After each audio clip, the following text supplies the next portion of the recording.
Directors of Upper Dublin Operations Committee meeting. It's Thursday, August 24th, 2017. It's 6 p.m. and we're in the Upper Dublin High School Cardinal Room. Welcome to all, and the summer's kind of dwindling down to precious few days. We have several items on our agenda, so we'll get right to it. First, are there any announcements or communications? I just wanted to remind the board that PlanCon A and B and an updated capital improvement plan will most likely be included for the September 11th legislative meeting for action at that point in time. Thank you. And we do not have any presentations this evening. Do we have any minutes? We do. The minutes from the July 20th Operation Committee meeting have been shared.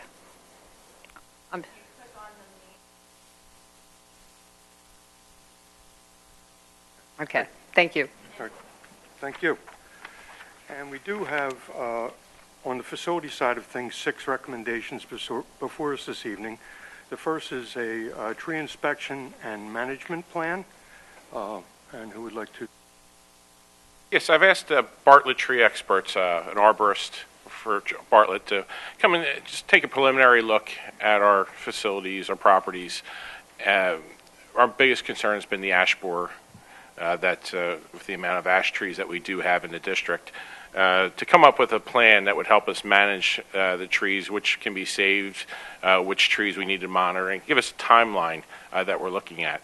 I was quite surprised the total number of trees. Jarretttown has approximately up to 150 ash trees. Up around administration property, we have around 200 trees.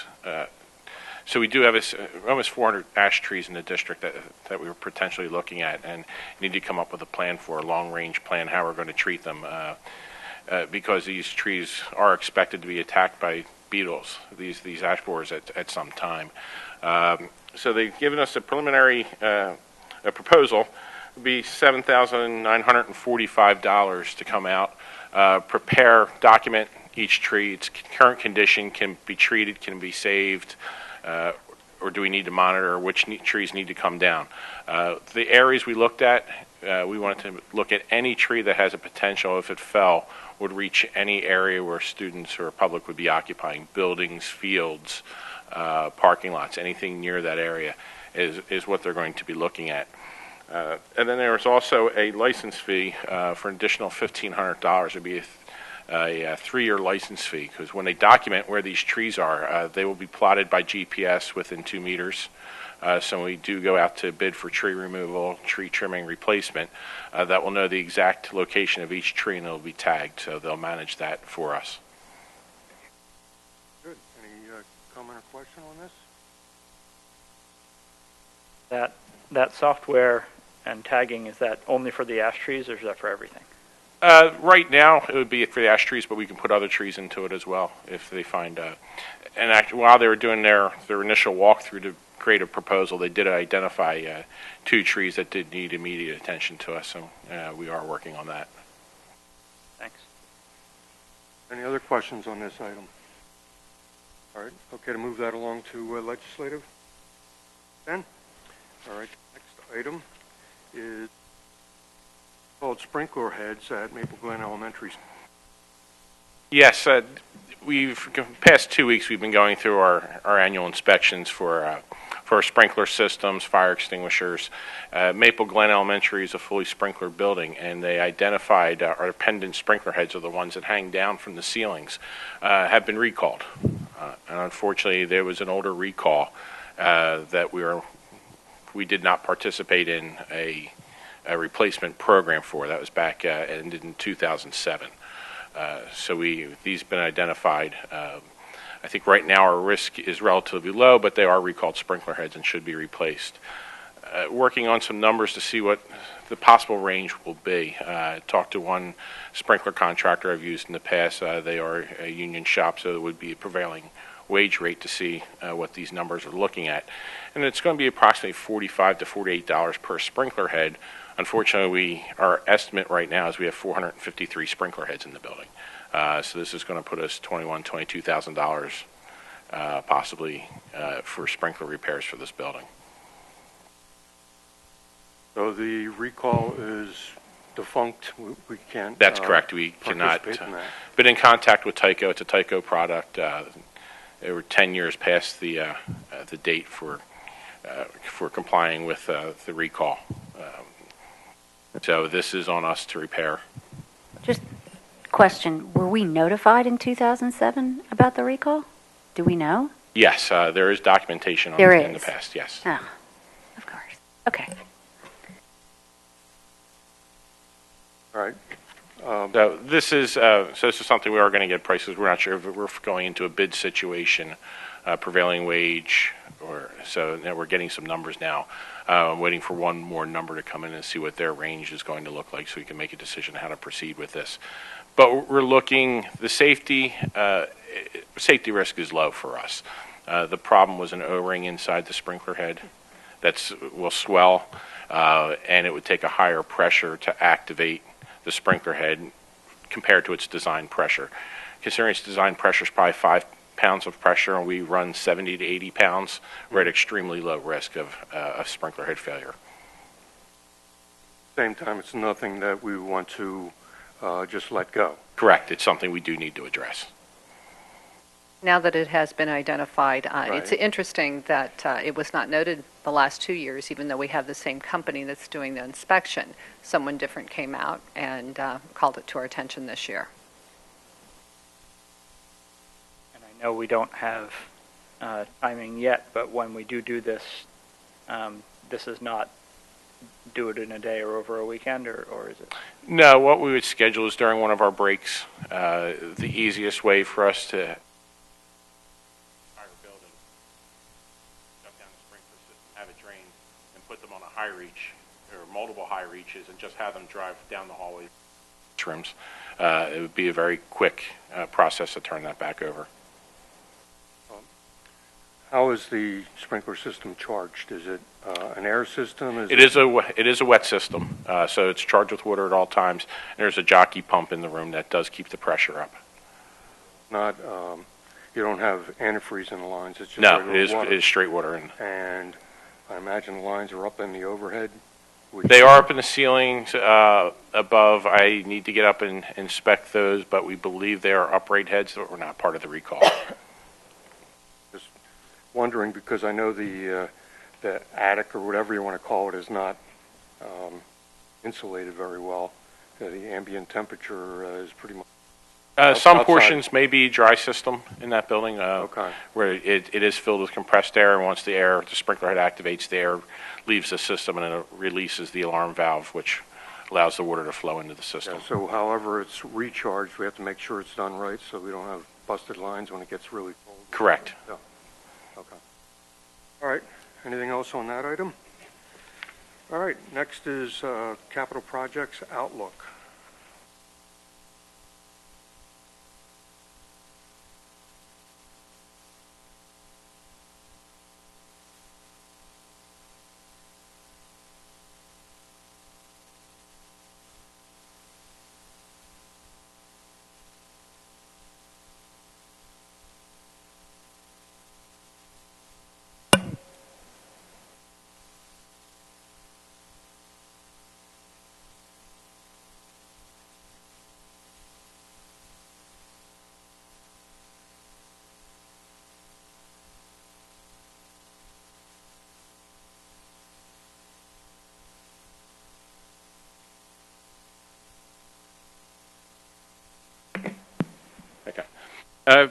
But going through the capital expenditures that we're looking at, the DEI plan that was put together, and we're looking what's feasible to be doing, what needs to be done, some priorities over the next 5 years.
Better now? Okay. Right now, we do have a placeholder of $357,000, but that would be replacing the chiller system. But we're not there yet. It's just a placeholder feasibility. I'd like to start a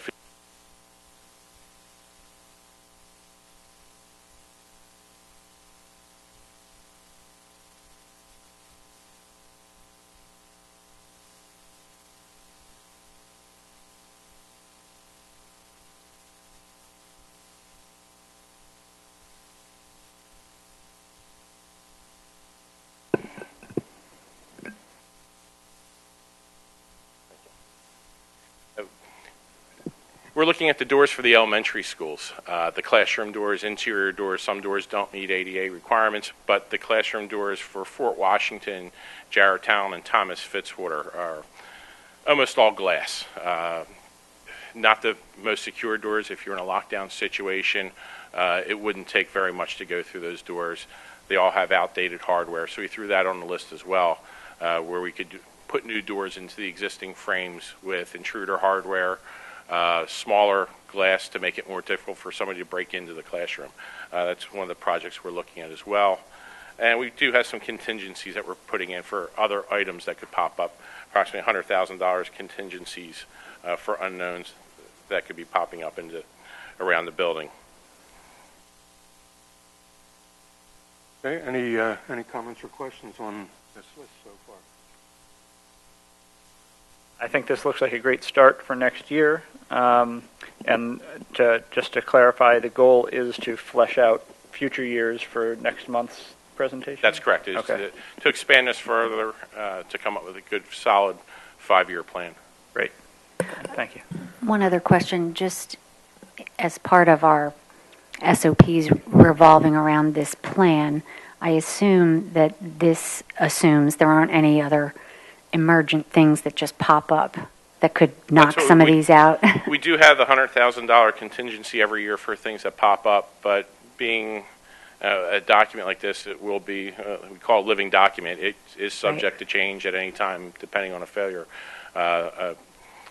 We could have a system that we do have on the list not last as long as we expected, right? And we would have to change the schedule around. But these are the items that we would like to get to over the next 5 years.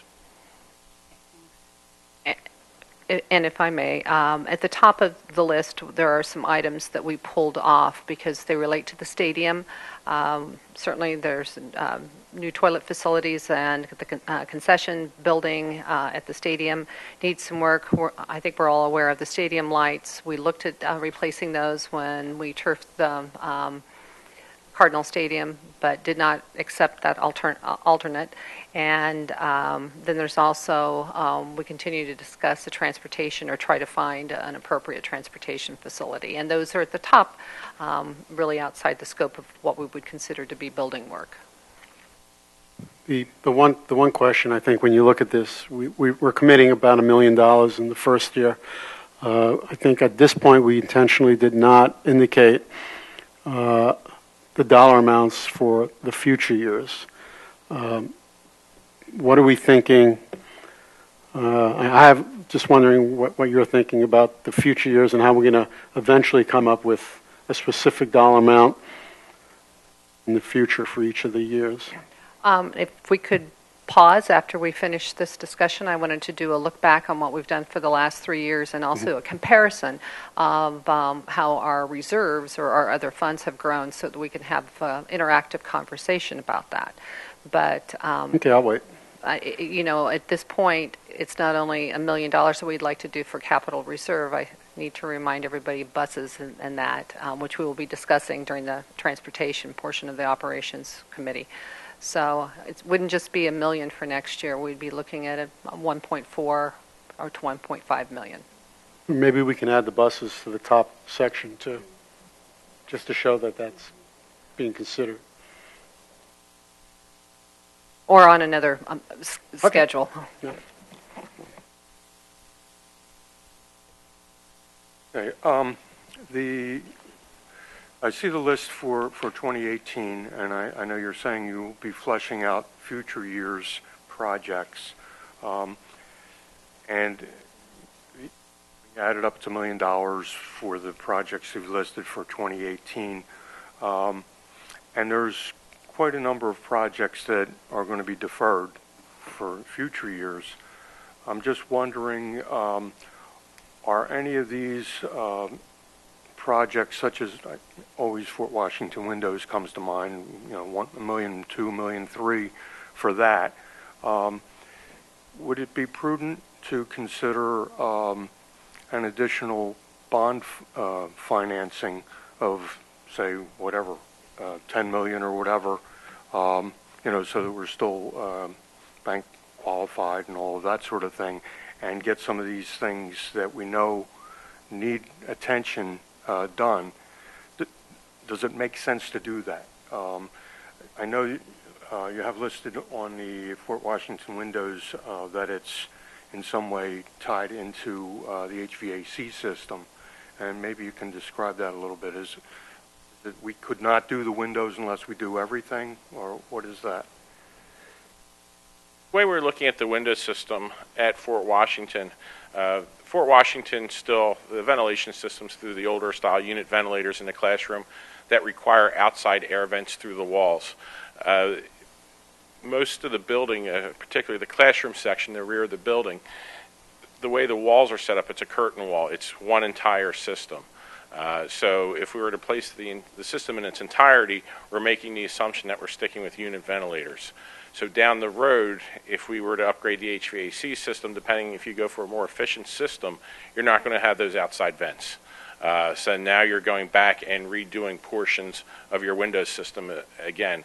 What we're looking at doing, what can we do with the existing system, the Windows system now? What can we replace? Maybe come up with a panel design that maybe we don't do that portion where the vents are and can go back and readdress. So that's something that needs to be looked at and designed. All right.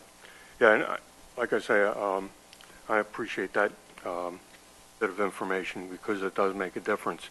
But it may be that there's enough projects listed here that we need to, bump off some that, as long as it would not in any way get in the way of future renovation. But if it's things that need to be done, we know it needs to be done now, and it wouldn't in any way impede or waste the money by doing a renovation later.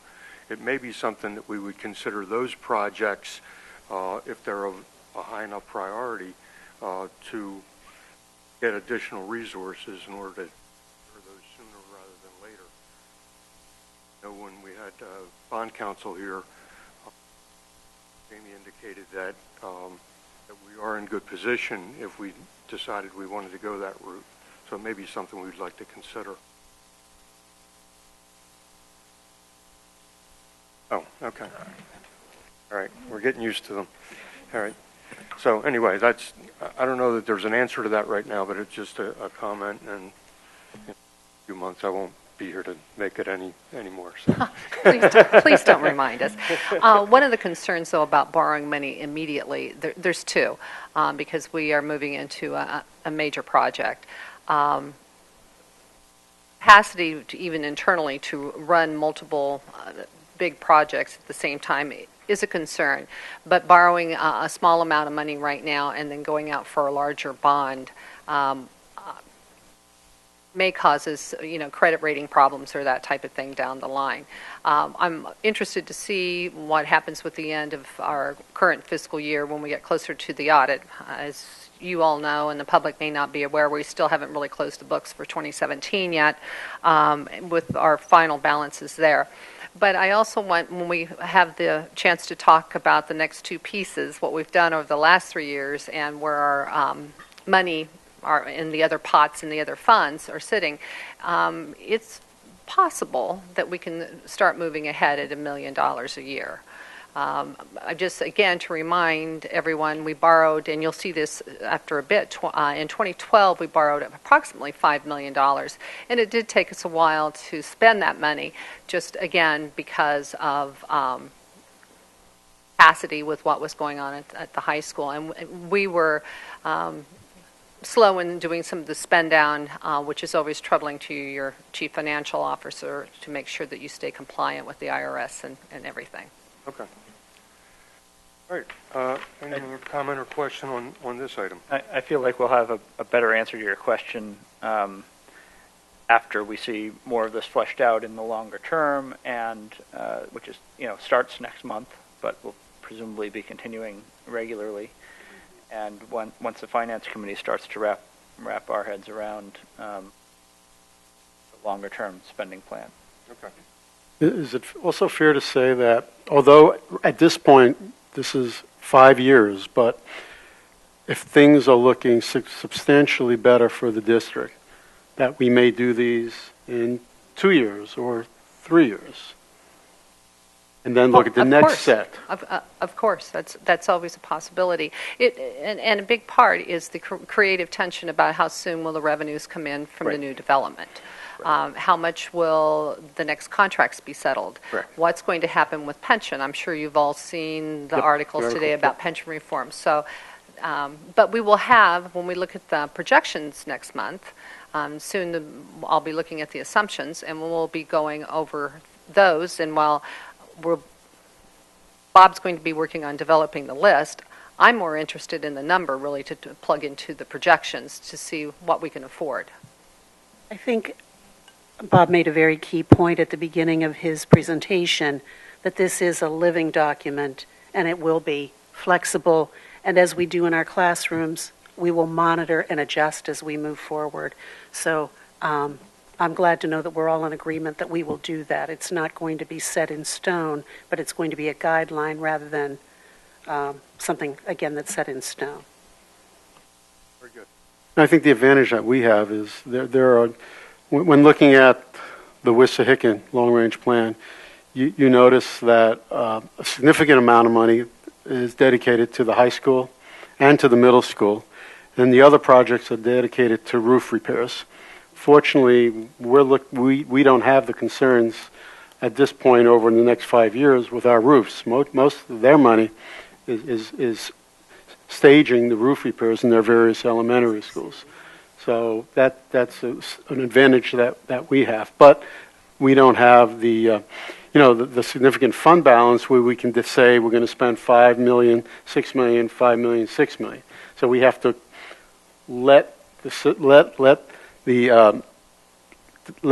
time go a bit and see what kind of revenues we have coming in, and look at everything else. In case you didn't know, you can't spend the money 3 times or 2 times. You can only spend the money that comes in 1 time.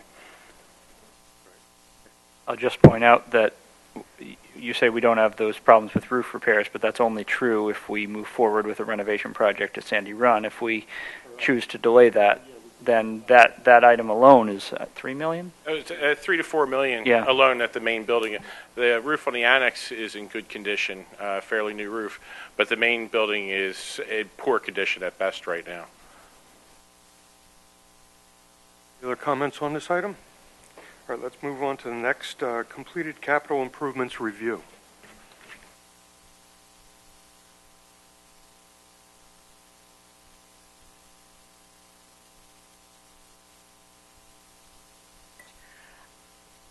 So I can certainly, there's a lot of detail behind what we've spent over the last few years in improvements. And in those pots by building the listing, there's money for the 2012 bond fund, which I just mentioned. There's money from the capital projects fund and general fund. And, well, that would be general fund and the capital projects. Notice that in 2014-15, projects were less than $100,000. Last year we hit a really high mark with $1.1 million. And this year, Bob and I just put our heads together quickly, and it's around $500,000. I think it'll be more than that by the time we add in the asbestos, replacement of the asbestos flooring and some carpet work. But I just wanted to have a general ballpark number for tonight. So the intent is that we will continue to flesh this out also and get more detail to the board. Certainly. Remember last year we did Sandy Run, the removal of the tennis courts. That was about $230-some thousand. The Fort Washington boilers was a large amount of money, again, last year. And some work at Thomas Fitz last year, as well as we're working on Thomas Fitz again this year. Thomas Fitz last year was the main office removal. Security. And we were addressing the security. Also, within the general fund over the last 2 years, there was a lot of work done on security that captured vestibules and that type of thing at the buildings other than Thomas Fitz. It's really the only one where we needed an architect and really had to do some structural work. And as is often the case, when you are required to do that type of work, you take the opportunity, and we made some other changes that were needed to the buildings, such as ADA compliance and a few other things. That's the reason why sometimes our numbers can grow, because if we put the projects together in a logical financial as well as engineering fashion, that may cause, a significant improvement in the building, but take more money. Questions? There's a footnote at the bottom that says this doesn't include repairs by district personnel or supplies for internal repairs. What is there a order of magnitude? Is that a small enough amount that we can discount it, or is that a big number? Again, it depends. It varies from year to year. Some years the amount can be much higher, and it also depends on how strictly we want to define capital. For example, the board may recall a couple of years ago we were buying equipment to cut our grass and work on our fields. That's certainly capital when the mower cost $100,000, but it wasn't listed in here because it didn't pertain to a particular building. So this is very, very rough, but it's just to give you an idea of how the spending on other buildings has varied, but shows a very positive trend. Any other comment or question on this? One thing I do note is that Jarretttown, compared to Thomas Fitz and Fort Washington, is not an extremely large amount of money over the last 4 years. Just prior to that, though, we did replace the windows, probably about, $500,000 or so for that. So it's not as though we've forgotten at all about Jarretttown. There's money being spent on all of our buildings as needed. I guess the priorities were such in the last few years that the money needed to be spent at the other elementaries and not at Jarretttown to a large degree. So, okay, any other comment or question on that? All right, let's move over to the comparison of totals for other district funds.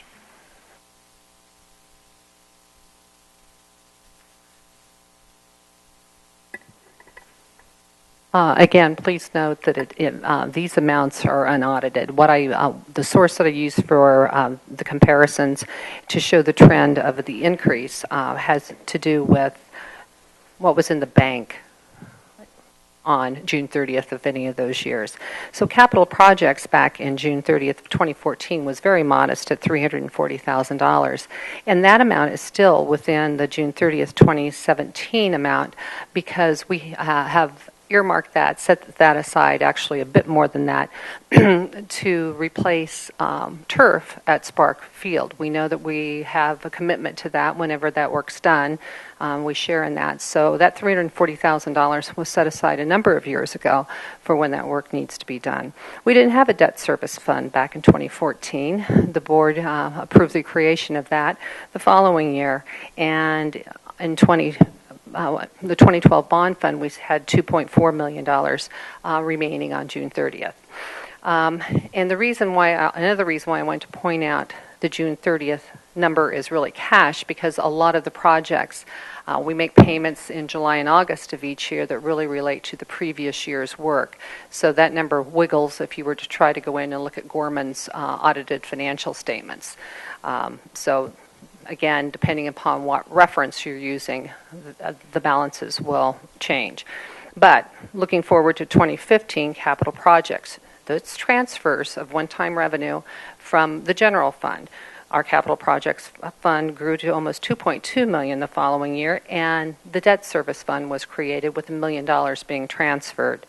And we spent $900,000 of the 2012 bond fund. June 30th, 2016, again, capital projects continues to grow, even while we're spending some of it on, projects that need to be done.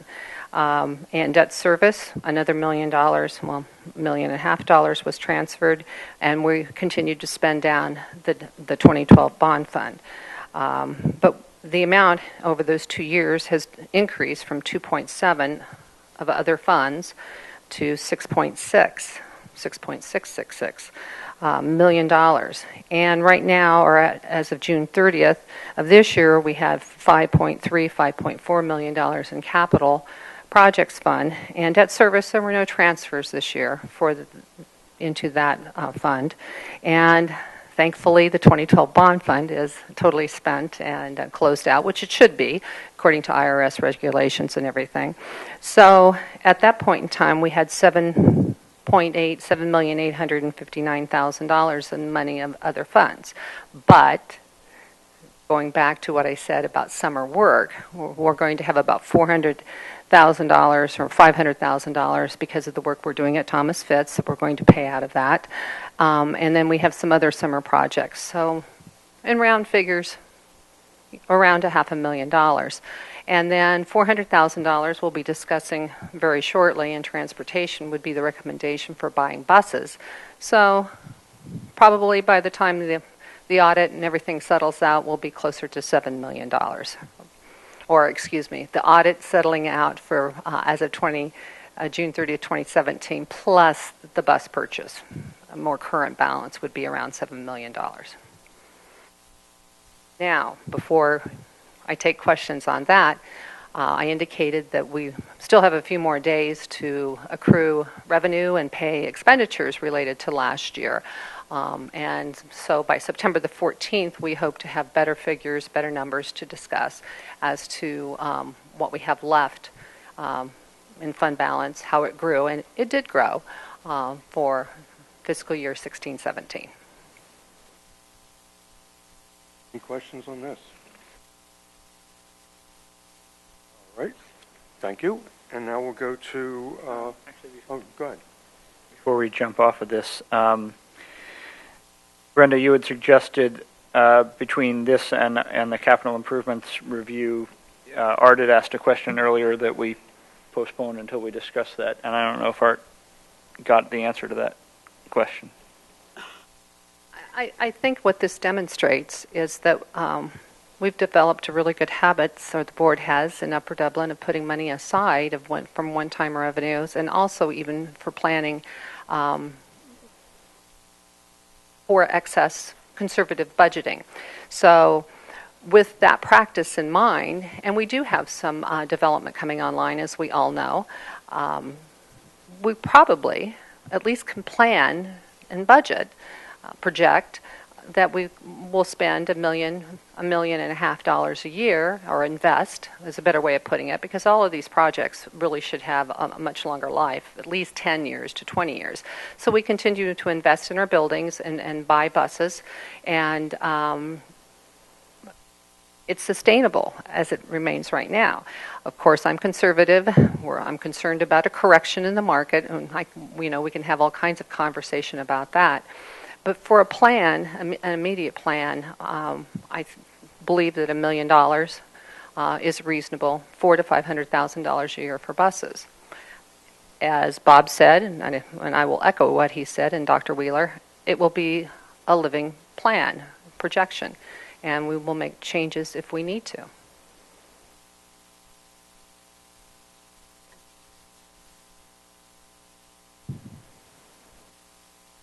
All right, any other comment or question? Yeah, I think, I think this for next year, the million, I'm comfortable with that only because we're not really sure what's going to happen at Maple Glen. Is your goal, Bob, to whatever we do at Maple Glen, to bring in a system that would air condition the entire building this time around? at least improve, enlarge the area that we can air condition. That's what we need to look at the feasibility study. There's a lot of piping issues. Can the current piping handle it? What's the maximum size cooling chiller that we could bring in based on what we have? And that's what we need to look at. Some engineering calculations need to be run. Was the cafetorium ever, was that supposed to be air conditioned? It has the capability to do that, yes. And the gym? I believe so, yes.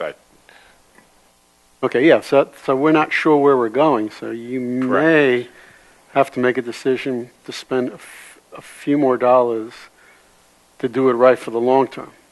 Correct. For the long term. For long term. And what makes the most sense as we enter this project is it feasible to move forward completely with a fully air-conditioned building, or are we just going to make repairs because we don't want to be throwing good money away? Replacing a system that's not going to, down the road we plan to tear out before its end of life, which we don't want to do. And at this point, we don't know. We don't know. We don't, but I think Dr. Levinowitz just made an essential point that we have to keep in mind with all of the decisions that we make moving forward, and that is when we do a project, we do it right. No more value engineering or band-aiding. Thank you. We have to. That has to be a commitment that what we do is done properly. And I'm waiting for a proposal from an engineering firm, very trusted, with HVAC work. Somebody I've used before in the past who does colleges, refineries, and HVAC is definitely one of their specialties. But the problem that Mr. Chmielewski can give us a lesson on is when they spec'd out Maple Glen, it was a 2-pipe as opposed to a 4-pipe system. And there's a significant difference. Yes, what we need, unfortunately at Maple Glen, the piping system, the heating and the cooling piping is the same piping. So we have to pick a date where we shut the heating system off and turn the air conditioning on, and another date when we shut the air conditioning down for the season and reopen up the heating system. And once we make that commitment, there's no turning back for changes in days. So that's one of the things we're looking at. Correct. And another point about Maple Glen is it's 19 years old. So some of the pieces that are in it and the design and everything, we also need to be cognizant and take that into consideration. Bob's doing and is working on. Brenda, as we went over the other funds, the balances in these other funds, is the assumption that all of the projects on the list that Bob showed us earlier would be paid for out of these funds, or some of them would be paid for out of operating budget? Well, Bob and I might have a bit of a difference of opinion on that, but we would talk about it, and seriously, some of the smaller amounts would come out of operating. I mean, they're not going to require specifications. They're not going to require, using co-stars or anything like that. And they're simple, I will say, relatively speaking, and they can be checked off the list just within normal operations. So, very good question. But most of these are going to exceed prevailing wage and require us to be much more formal. And that's another point I was going to make earlier. Planning for what we want to do next summer needs to get started really pretty quick because, you write plans and specifications in the fall or early winter and try to get those awarded so that you have the jobs planned and hopefully get the best pricing by doing that. So we're in line for what we want to be doing for the summer of 2018. So to clarify, the $1 million to $1.5 million per year that we think we'd be allocating toward those projects does not all have to come out of the roughly $7 million that's in this total balance. Absolutely. Some of it comes out of operating. Some of it will come out of operating, and I'm very hopeful that we'll continue. There will be money that the administration can recommend that be transferred to some of these funds. And as we move down the line, looking at Sandy Run and the project there, then we may want to consider in a few years, again, looking at projections and our other assumptions, at borrowing maybe another chunk, $5 million or whatever, to take care of more of the projects, some of the bigger hitters. There is occasionally, I'm sure, certainly Mr. Shimoleski and Mr. Lester would agree that sometimes if you have the same project in all three buildings, it makes a lot of sense to bundle three similar projects together to try to get some economies of scale. Any other comment or question on this item? Uh, All right, let's, I have one. oh, go ahead. I'm not sure if this is exactly related or even capital, large enough to be capital projects, but is there any thought going into ways to do more passive cooling, like painting asphalt or removing asphalt near the buildings or other things with trees? I mean, I did hear a story on the news today about painting asphalt with paint that is not that expensive, but it can lower the ambient temperature by up to 30 degrees. We haven't looked at anything serious discussions yet. There's been some anecdotal. Dr. Rillo mentioned the other day reports on trees. We're looking at possible areas. Is there a tree? But what can we put in that's going to grow fast enough, large enough to make a difference in the immediate term? But these are all things that we can look at.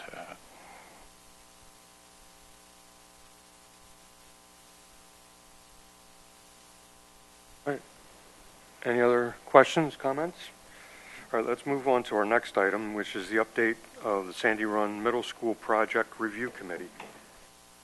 So there's not a lot of new news that most of you haven't heard, but I'll reiterate that there is a draft of a final report that has not yet been presented to the full board from the Project Review Committee.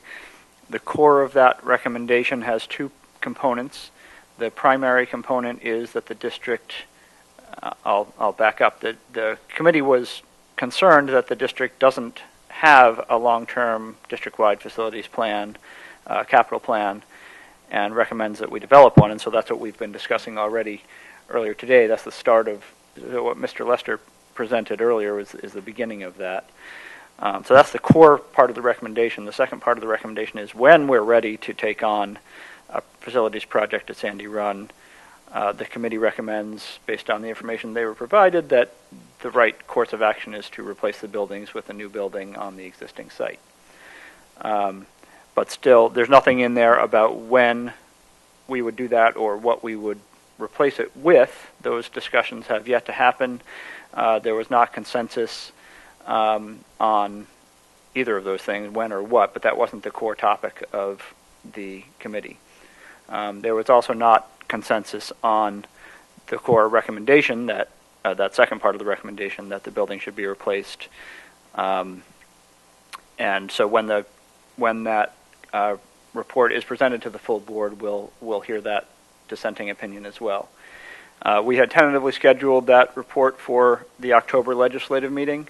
There's recently been discussion about possibly moving it to the September legislative meeting, but there's a bunch of moving parts that would have to happen to move it, so stay tuned for when that will happen. But it'll be either the September or October legislative meeting. I will add that there is a community forum to discuss this following the Sandy Run PTO meeting on September 26th, thank you. And we appreciate the PTO working with us on that. There will be tours before the meeting, before the PTO meeting, because we don't want to drag people out of the PTO meeting. So the tours will be before the PTO meeting, then the PTO meeting, and then the community forum. And there will be other community forums as well, but the first one is scheduled for September 26th at Sandy Run. Thank you, Mark, and I just wanted to thank everyone that served on that committee. We had, about 25 people or so that devoted quite a few evenings in the summertime to that endeavor, brought their areas of expertise and their opinions, and really, I think, diligently worked the issue to help the board decide what needs to be done. Also wanted to commend Mark for proctoring that group. It's always difficult to take 25 voices and kind of craft consensus from all of that, because it sometimes, as I know from the high school project, it can kind of be chaotic at times, and to try to cobble it all together into something that that is uniform, makes sense, and is informative for decision making for the board is difficult. But Mark did a masterful job of proctoring that group, and appreciate that. All right, any additional comments about the Sandy Run project, potential project? Yes, I have a comment. Before we get too far along, there was a land use presentation to the board, must be at least 5 years ago, that Rick Collier presented. We had a meeting, I think we were at Sandy Run, as a matter of fact, when that meeting occurred. And before we get too involved, we probably should revive that, because it would be critical, you know, if a decision is made to proceed with a new school, that land use is involved before any architectural plans are requested or whatever. Mr. Collier did a presentation regarding land use at Sandy Run. I think that Yeah, presentation. specifically, though, we have done quite a bit of work looking at Sandy Run's property. Can either of you expand? Actually, Dr. Resnick, it's been longer than 5 years ago. Yeah. It was right when I first came to the district, one of the first meetings. Dewey has been using a lot of the work that, that came out of that study. And to Art's point, last year when we removed the tennis courts and needed to do the work on the bridge, Mr. Collier was very much involved. So that wasn't put on the shelf and ignored. Okay, I just wanted to, because not that many people on the board go as far back as that presentation. I just want to make sure that And then we everybody was aware. also had some site work done on the facility, looking at the 100-year floodplain, Yes. the electrical underground. Yes, we had the site resurveyed for the property lines, elevations, floodplains, where utilities, not only our utilities, but where township utilities go through our property. Yeah, that study did a very good job of framing out a lot of the issues that were involved in trying to make the fields more usable. That's what it was about. Yeah, and out of that, there was a good amount of decision making that took place. I think what's happening with the potential project at Sandy Run is that the fields may be shifted to the higher ground where the parking lots are now, and so it kind of, this potential project is a game changer, so to speak, as far as any of the fields are concerned, because it's going to reconfigure the entire property. But at the time, we weren't looking at that. We were just looking, how can we get the kids not to have to play in mud? And I think Rick did a great job of framing those issues for us. Any other comments or questions about the Sandy Run Project Review Committee? All right, let's move on then to transportation reports. There are two. The first is purchase 2 84-passenger buses.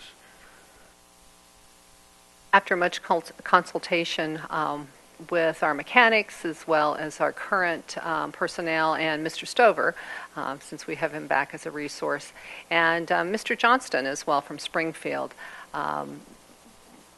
Upper Dublin and Springfield school districts went together and put out an RFP.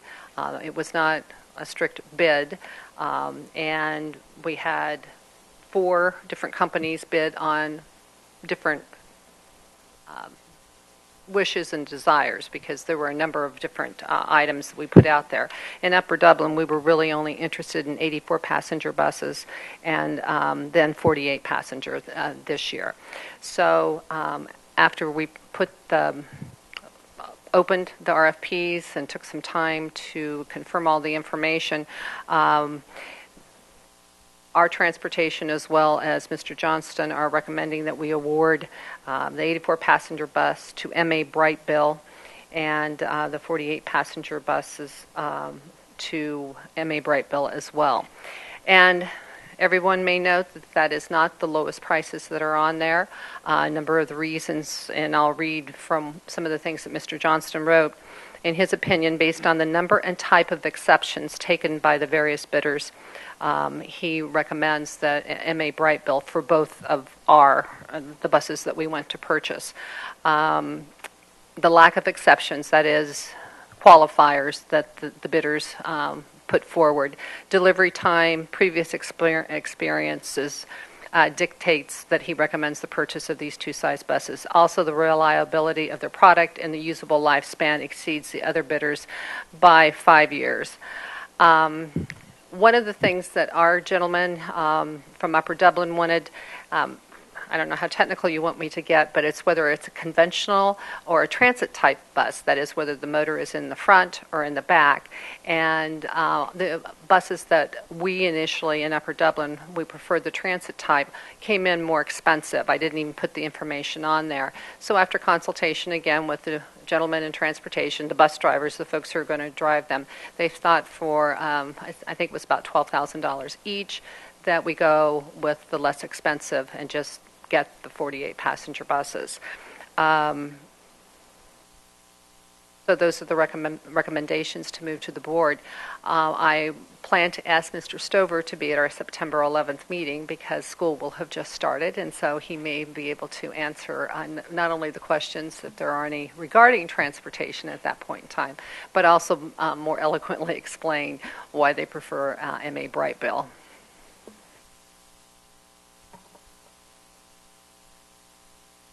Is Brightbill the same vendor we went with the last purchase? I think it is.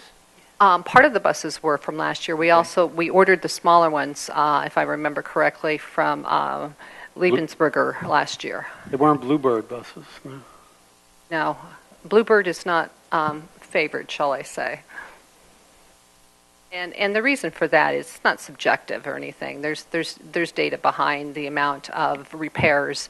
There are some of the buses that we're trading in, and please note the trade-in values, and I've carefully chose the words up to, because last year we had a bus that by the time we were ready to have it driven away, it was not drivable, and therefore we did not receive any trade-in value. So if those buses meet the standards of the company that we're buying them from, we may receive up to $16,000.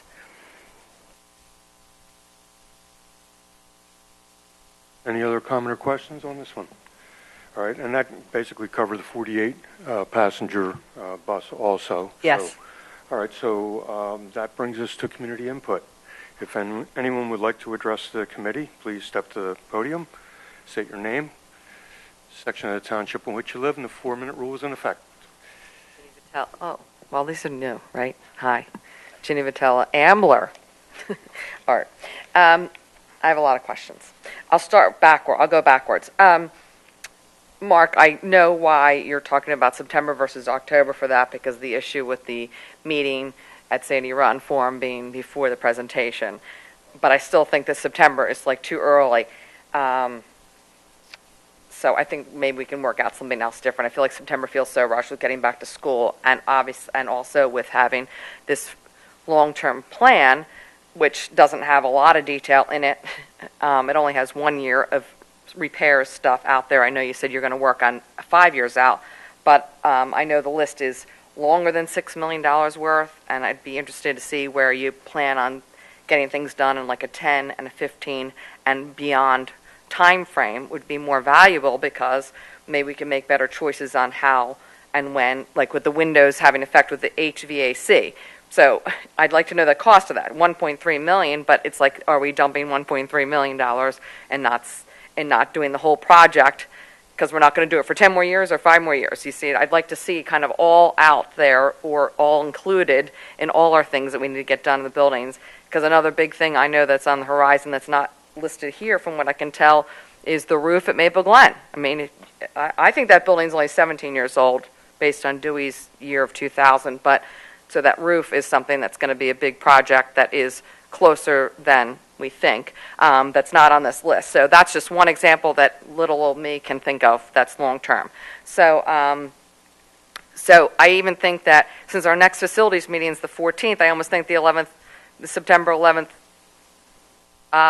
legislative meeting is almost too early to see that. Because to me, we're supposed to be discussing details of this at an operations meeting, and then you guys just kind of vote yay or nay or like or whatever, get presented at a legislative meeting where discussion, but it feels like there's still a lot more discussion to be done on this long-term plan. That's just my opinion. And Joe, it's funny you mentioned borrowing $10 million, because the woman who spoke about $10 million being a cheaper way to get money if you kept it on our $10 million, the better way. And I had written down right before you said that, borrow $10 million and just get it done. So I know Brenda had reasons for not doing that, but I liked that line of thinking, borrowing $10 million increments and get the job done and done right, right at the beginning.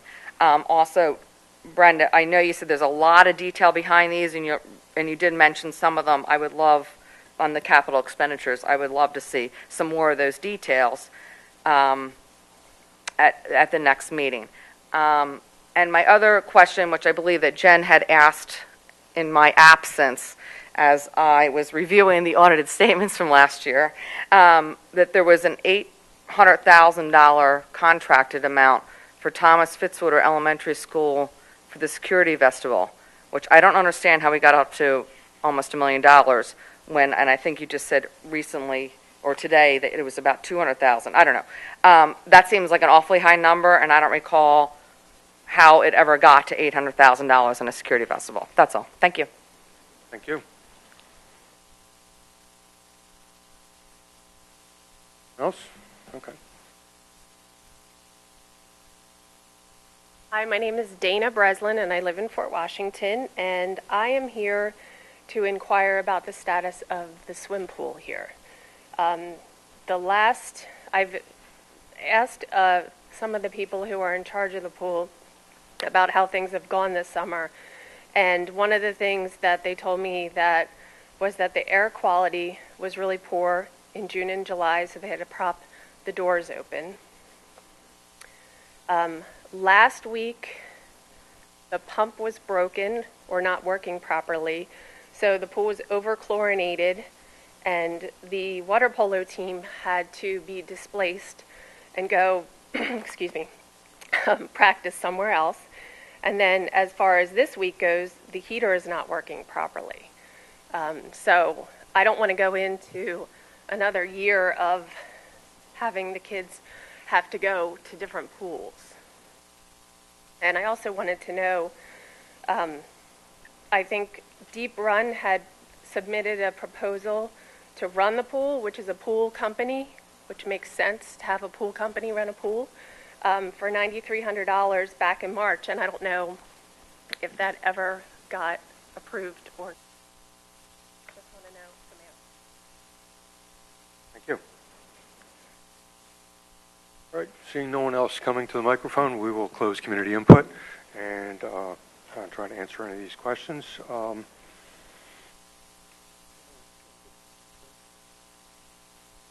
Yeah, I'll try to take Jenny's questions regarding the timing of, well, a bunch of these questions.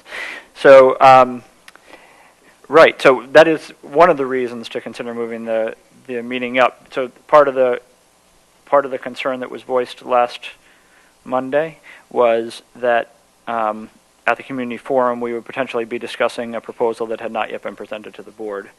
The community forum is on the 26th. We were originally planning to present that proposal to the board on October 9th, and that felt a little weird. So there are several, that's not the only reason, but that is one reason to consider moving it up. But like I said, and like Ginny said, that is soon, and there's a bunch of things that have to happen in order to make that happen. So I'm not sure if we're going to pull that off or not. In any case, even if we don't present it to the board by then, I would prefer to present it to the board before we formally discuss it in public, but if we can't make that happen, I'm still inclined to have the, and I'm one vote, but I'm still inclined to have the community forum at the same time as that PTO meeting, because I think it's just a great opportunity. I think, obviously, we need to reach the entire community, not just the parents of Sandy Run students, current Sandy Run students, but it's a great opportunity to bring people into the Sandy Run PTO community right at the beginning of the year. It does reach a bunch of the types of people we want to reach, and it is the first of many. I think it's a good opportunity to have it at that time. So I still think we should have the community forum at that time, and if we can get the presentation done on September 9th, we will. If not, I'm still inclined to do it on October 9th if we can't do it on September 11th.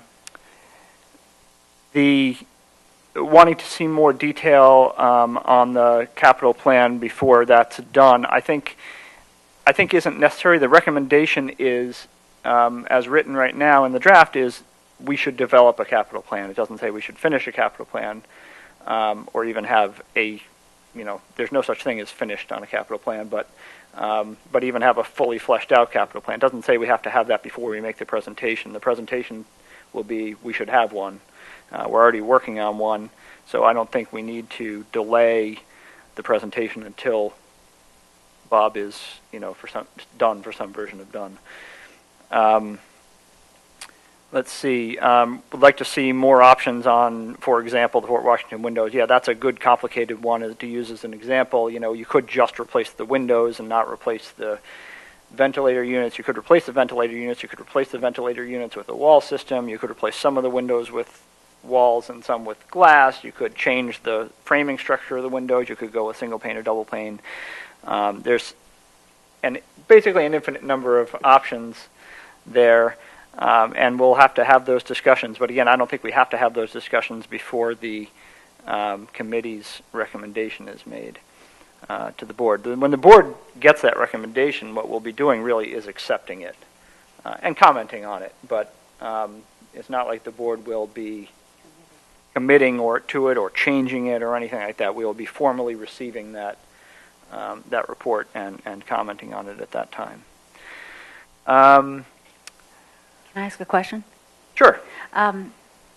So my impression is that the committee needs to meet again because they want to do revisions to the draft? No. So there's an opportunity right now for the committee to comment by email. It's basically done. It's possible there will be some word tweaks here or there, but fundamentally, the fundamental structure of it done. What we haven't seen yet is the dissent that we will have attached to it and presented at the same time. But we acknowledge that it's there. It hasn't been written up yet. Right. Okay. So did that answer your? Yeah, I just wondered where the committee stood with that draft, whether or not that was still being revised and revised. Yeah, really, the comments we've gotten so far are things like, there's a list of committee members and their background, and there's, comments on how people want their background to be represented, that sort of thing. We haven't seen a lot of commentary on the meat of the recommendation, so I don't anticipate any real changes to the meat of the presentation, meat of the recommendation. So much more discussion on the long-term capital plan. Yeah, there's going to be lots more discussion on the long-term capital plan. I think we're probably going to be discussing that at every operations committee meeting for the foreseeable future, at least for the next several months. And it will, we'll get to 5 years. Bob had said right from the beginning he expected to get to the 5-year by September, which is next month.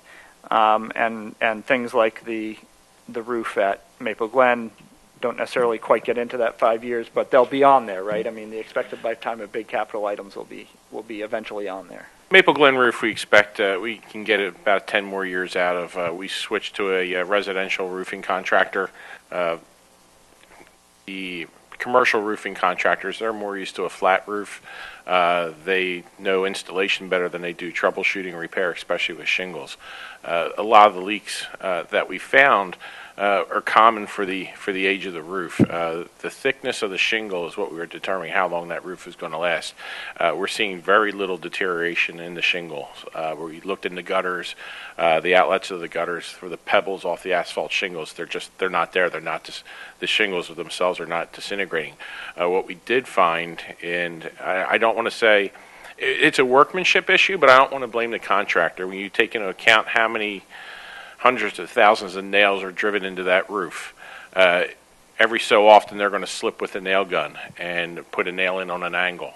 And it takes about 15 years for that nail to work its way up through the plywood and through the shingle. And that's the type of problems that we're finding, where some nails came through the plywood and the plywood curled, the nails poked holes in the shingles themselves.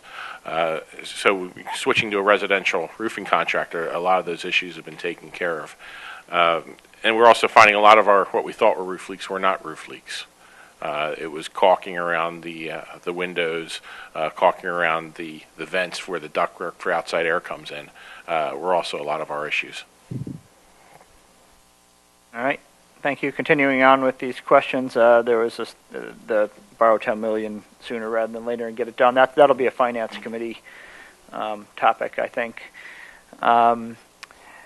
And can you comment on the amount for the Fitz Security Vestibule? Yes, when I looked at that, the title is incorrect. It was actually all of the summer projects that were still outstanding as of June 30th, 2016, which included the work at Sandy Run with removal of the tennis courts. So it should have been a total, and the caption, which I did not catch, and proofreading it should have indicated for the district. So the work at Thomas Fitz certainly did not cost $800,000. I do have another question, not related to that. So, and this is something that I think we're going to have a discourse about, but I just even wonder, how far out do we want to project a capital plan like this? 5 In other years. words, right, so once you get beyond 10 years, how accurate Really, can 5 it be? years. Right. Well, what you can do, in terms of a capital plan, you probably can't go much beyond 5 years, but you can be already on the ball and know that the expected lifetime of the roof at Right. wherever is this year, and you'll monitor it, and of course you'll be wrong by a couple of years. But you won't even be able to project beyond 10 years Yeah, of cost for that. Yeah, not necessarily cost, but at least it's on the radar. You know there's going to Right, be a multiple hundreds of $1,000s expense somewhere in that range. So it's different than financially planning for it. Yeah, Because you can't really nail down can't and where the financially funds are plan gonna for come it. from. Yeah, I mean, Right, that's- okay. That's too far That's out. what I thought. I just wanted to make sure. And part of the financial plan that we've been discussing this evening is allocating a certain dollar amount for the projects. And it's an interesting intersection between the capital projects, the capital plan, and finance with projections, looking at, how much we'll be able to afford. And while it sounds great in operations to say, let's borrow $10 million and knock them out, which has a lot of positives, but how are we going to pay for the borrowing of the $10 million, and what other things will we not be able to do if we borrow $10 million? So that's part of the financial discussion. There's also the possibility, if we're going to be doing borrowing, if we decide we're going to move forward with a big project at Sandy Run, then some of that can be folded in with the same borrowing. So, With probably the middle borrowing instead of exactly. doing another bank qualified. But Right, yeah, that's what I mean. So, It could very well be that the 5-year plan, the shorter-term long-range plan, is dealing with the emergent needs, things that you're going to need to replace in a relatively short period of time, and are also things that are not in any way duplication of effort should you do a renovation of a school. You get that done. 5 years, what's that look like? Then the other is longer range. Okay, if you're going to do renovations of 3 schools, which one needs it first, second, third, and then you stretch those out with like 5 years in between or something like that. And then you have a long range plan that is addressing all the needs, but you're not going to have a lot of detail in those, but at least it gives you a macro idea of what your plan is for renovation of these schools, because they are, 50, 60-year-old schools. They need to be renovated, particularly if you're going to do air conditioning. You're going to do a lot of renovation in order to be able to put the air conditioning in. So you do the 5-year emergent needs and then a macro view of schools based on the building priority. And I think that's kind of a way to approach it. I think we've covered Ms. Vitella's questions. We had some about the swimming pool. Yes, I can address those issues. We did hire Deep Run. We're still operating the pool as staff, but the oversight for the pool operations is being provided by Deep Run Aquatics. We have a visit for them once a month, and whenever questions or problems arise, they're coming out. They're making recommendations on chemical usage, increasing, decreasing. They're also calibrating our sensors for us and making any repairs that they find. So that contract has started. We've been doing that for about 3 months now. That's been working very well, and there's also been many phone calls to them for consultation.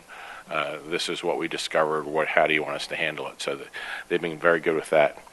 The pool issues, the other issues that happened, we had a scheduled shutdown in August to take care of some known problems. We developed a leak on the pump, which running for that many years consistently is a routine maintenance to replace the seals on the pump. We had it scheduled for the first day of shutdown. The pump would be pulled out, sent to a shop, and repaired and brought back. When they removed the pump, we found significant deterioration on the actual peller, what pushes the water through the pump. So we told them, while you have it apart, let's get that replaced also. So the pool was down for about 2 weeks when we got the impeller installed, the pump back in, and we noticed a significant improvement in the flow of water through our filter system. But a few weeks after we put the pump back in, another component, the actual variable speed drive that drives the pump itself, failed. That was an expected replacement item. What we were looking to replace this fall. We knew we were getting to the end of the life of that, and it did fail one night. We don't know what caused it to fail, whether it was a surge or whether our pump operating at a higher capacity just drove an already weak piece of equipment to fail. So fortunately, that was only down for... we brought the company out the day we found the problem, so it was shut down that day. By probably 2 o'clock the next afternoon, we had a replacement part installed. We're driving the filter system. It's right on the money of the design specifications for flow through the pool. So that's about 400 gallons a minute better that we'd seen at other previous times, which also increases the flow of through our heater, which is helping out with that as well. So that was, we did have the one failure. As far as the heater, I did have a call today from the athletic director saying he was hearing rumors that there was a problem with the heater. I came right out to the school because I had not heard any problems. Checked the pool temperature, sat there through a cycle of the heater. The heater is functioning properly, which what I'm thinking is relating to the next issue of the condition of the pool. Being that we keep our pool at 81 degrees, we need to keep the water temperature and humidity in the space higher. Our air temperature needs to be about 2 to 3 degrees above the pool temperature of the water, and also we need to be around between 60 and 70% humidity. If we had a lower pool temperature, lower humidity, we were going to evaporate water at a significant rate out of the pool. So we will have the refill issues, the cost of water to refill, but also a higher use of chemicals. We're going to be pumping more chemical to stabilize the water that we're putting in. So industry standard is at 60-70% humidity along with the pool temperature slightly higher. Being that we had a very warm, humid summer, the pool does require us to bring in outside air. Keeping the room at 84 degrees doesn't give us adequate humidity control of the room. And so it did feel warm when you went in there, but it was right at this. We were reading right at the set points where we needed to be. Just to verify that's what we were seeing, we did bring out an HVAC mechanic who went over the equipment that we had, and everything was running correctly. So that happened, which leads to today. It was people feeling cooler. Well, today is our first real low humidity day, so the humidity in the room did drop a bit because of the outside air, and so coming out of the water at that warmer temperature into a lower humidity room, really get that evaporative effect on, and you feel much cooler when you come out of the pool. Oh, UV lights, yes. Thank you for pointing that. It's one that slipped up. When our UV system, so we do have some higher chlorine use right now because our UV system is waiting for a new control board. When the variable frequency drive failed, it sent a significant surge out. It blew the 100 amp breaker that's inside the panel. We lost the motherboard for our UV control, which assists in cleaning the water, but it's made up with chlorine. But the one level we did have a very high chlorine level when the pool was restarted. Was not a mechanical issue. We did have a problem where a person thought the proper thing to do restarting the pool would be to shock it, which we did not recommend to do, and that has been addressed with the employee. So we do not expect that to happen again. Regarding the high humidity in the summer, when the staff opens the doors to make it more comfortable, does that undermine the Yes, it the does. system that, okay. And I'm not sure there's anything to do about that, but I mean, you speak to them, but yeah, train them. So I understand. So there was a little bit of downtime, unexpected downtime during the summer, but we feel everything's in good shape for it all occurred during a planned outage. We planned for 2 weeks to clean the pool area and do any repairs during that 2 weeks' time. So the shutdown of the pump, it was just the VFD failure shut us down for about a day and a half, where the water polo team had to go off-site to practice. Okay, but we feel we're in good shape, or even better shape than we've been in the past for the upcoming school year. Yes, and we do have other plan changes. We did engage an engineer to look at the pool heater, address our flow issues. We have a recommended plan, but with the other work that we're doing in the pool, we're a little behind where we want it to be. I wanted to have some of the piping changes made, but these are all changes that we can do during the school year without affecting the usage of the pool. Thank you, Bob, for that explanation. I think it shows the board and the community that there's a high level of confidence that you're on top of everything, and things happen, and they happen for reasons, and you know how to address them, and we appreciate that. All right. Any other comments or questions before we adjourn? All right. There's the next Operations Committee meeting will be Thursday, September 14th. 6 o'clock here in the beautiful Upper Dublin High School Cardinal Room. And if there's no other comments, we are adjourned. Thank you very much.